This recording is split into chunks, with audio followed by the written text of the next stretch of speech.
now look at US and Canada potential of some regular products. And these are just a few products. There's so many other products I didn't include here. I'm just looking at the one that we currently produce, that also a number of which have potential in the US market.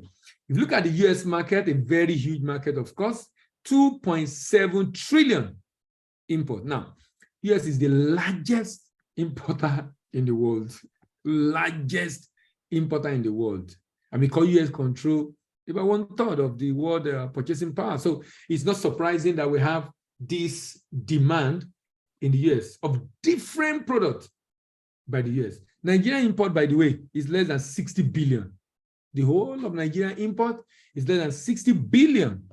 South Africa is much more than Nigeria in terms of import, but US is 2.7 trillion. That's a huge market that you can take advantage of by collaborating with Nigerian back at home. And one of the services we render at home is, in as much as you might have concern about working with, getting people to work with, what we do is to protect you. So if you're working with someone or someone is sourcing the product, we can work with that person to ensure what you're buying is of the right quality, loaded into the container, and also helping you to do the shipment to you.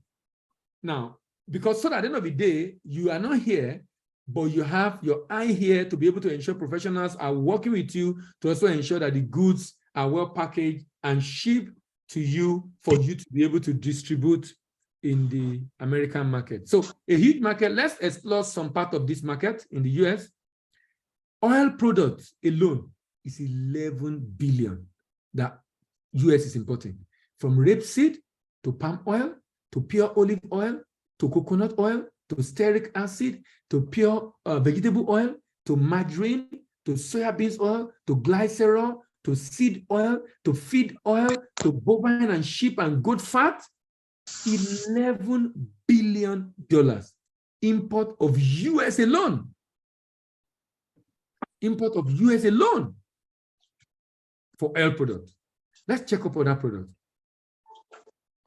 From coffee to tropical fruit, other vegetables, other fruits, tomato, banana, cut flower, grapes, cucumber, rice, vegetable sap, citrus, onion, coconut, Brazil nut, cashew nut, frozen fruits and nut, frozen vegetable, perfume plant, lettuce, spices, wheat, gluten, soy seed, melon, dry legume, tea, $51.9 billion. I mean, this is just a category of product, almost more than half of the whole of import of Nigeria or export of Nigeria. I mean, there's a demand in the US. So the demand is very, very huge. I mean, for different products in the US, the demand is very huge. Let's look at that product. This hard liquor to wine, to baked goods, to beer, to fruit juice, processed crustacean, chocolate, flavor water, animal food, processed fish, sauce and seasoning, raw tobacco, raw sugar, pasta, animal food, all these are import into the US market, and $86.6 billion. $86.6 billion. Look at another one. These are clothing materials. Knit sweater, non-knit women's suit, knit t-shirt, knit women's suit, non-knit men's suit, house linen, leather footwear, textile footwear, rubber footwear, fake hair, different kind of material, $169 billion. $169 billion. Let's move to Canada. Total import of Canada, 467 billion. 467 billion. Let's drill down on some of the items that Canada imports. From wine to baked goods, to animal food, to chocolate, to flavor water, to hard liquor, to sauce and seasoning, malt extra, soya beans meal, raw sugar, processed crustacean, prepared cereal, processed fish, $22.5 billion. $22.5 billion. Coffee, other fruit, corn, grape, citrus, cabbage, lettuce, rice, soy seed, banana, tomato, apple and pear, melon, soya beans, $13.7 billion. $13.7 billion. Pure olive oil, margarine, fish oil, palm oil, coconut oil, stearic acid, seed oil, bovine and goat fat, glycerol, soya beans oil, $1.8 billion. Clothing materials, $19.3 billion. Now, having looked at what Nigeria is able to export vis-a-vis what North America, US, and Canada are also able to import, let's go through the process. So how do you take advantage of it? What is the process involved if you want to be exporting from Nigeria to Canada? Now, there are different options you can explore.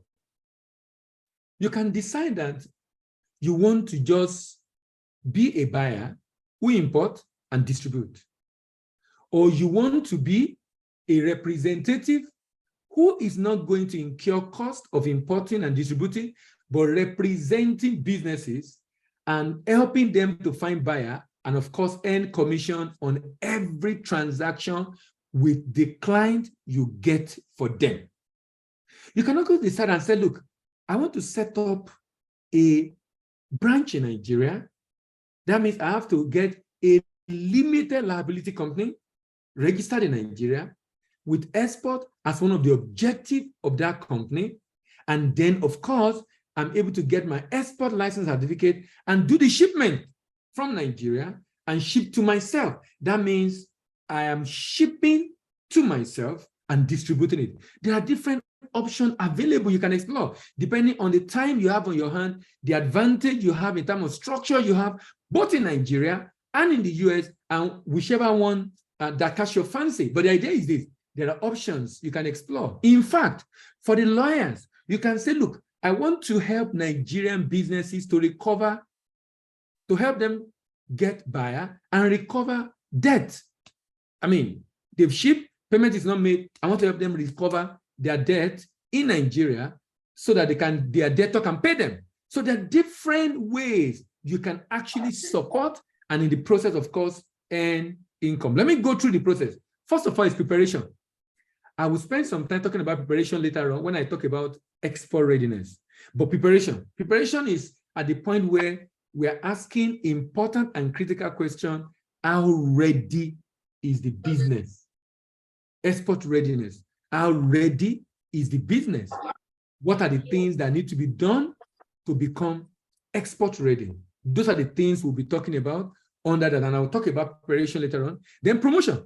Now, when I've set up all I need to set up to get ready and be prepared, then promotion. Promotion here basically is I've decided, under preparation, I've decided on the product I want to be bringing into US, and I'll show you some of the products that are prohibited from being imported into US. So promotion, I need to begin to promote. And I will also talk about some of the options available for you to promote right there in the US. Purchase order. Now, after the business is prepared and then promotion happens, the next phase is purchase order. At the point of purchase order, what I'm doing is getting the contract signed. Remember, you can be an agent, you can be a distributor, you can also ship to yourself and have a branch of your business in US or in Nigeria shipping to yourself. There are different options available that you can explore, but the point is that there'll be a purchase order or sales contract that the buyer and seller will have to sign. Then you have the procurement or production. Now, here's my take. Number one, of course, I would recommend we focus more on value-added manufactured goods so that you reduce the issues around quality issues and the like. So value-added manufactured goods. Now, if you're doing value-added manufactured goods, it's also wise to start by procuring or doing contract manufacturing. By procuring or doing contract manufacturing, in which someone is producing for you. In which someone is producing for you, in which you can be trading it directly, or they are producing for you in your brand, and of course, you're trading that. So production and procurement. And of course, after that, you have the packaging and labeling. Then pre-export documentation. What happened in pre-export documentation? To be able to export from Nigeria, you need to be a limited liability company that also has export as one of the objectives of the company. A limited liability company that also have export as one of the objectives of the company. Because that enables you to be able to get your export certificate, which is a prerequisite for pre-export documentation. So you have the NXP, you have the pro forma invoice, the nepc, Nigeria Promotion Council license, the CAC, Certificate of Incorporation, then next, Nigerian Export Supervision Scheme, then Certificate of Origin. Now, all these constitute pre-export documentation. In addition to this, there will be processing of the single good declaration and, of course, certificate of inspection. Now, don't worry about this document. This is what we do for our clients. So we will handle that for you. If you are getting goods out of Nigeria, we will handle this for you, for your business. What you need to do is to ensure the business is registered. If you want to do all this process will be involved if you are setting up a branch in Nigeria. If you don't have a branch in Nigeria, if you are just a distributor in the US or a representative who help companies to secure buyers and earn commission on those transactions, you definitely don't need all this documentation in Nigeria. But if you want to set up in Nigeria to ship to yourself, of course, these are services we can render to you. Pre-export documentation, then port clearance, then post-export documentation. Post-export documentation are documents that you need in the US to clear the goods. Now, if you're bringing in goods, it's good you talk to, either in Canada or US, to custom brokers. Custom brokers are the one that will clear the goods through customs, and they already know the documentation requirement beyond the usual bill of lading or airway bill, invoice. There are a number of other documents that might be required. Depending on the nature of the item in question, a custom broker can easily get those information for you. And it's the one that will clear the good for you anyway. So it's good you have such organization or company to talk to. In the US, it can give you they can give you a lot of information that will help you in clearing the good right there in the US. Then presentation of document. Presentation of document. Presentation of document to the bank of the buyer abroad, or even to the buyer abroad. The buyer receives the document and then is able to obtain his post-import document in the US, and of course, effect payment to whoever it is that is shipping from. Now, to export from Nigeria, there are items that are prohibited, and some of them include maize,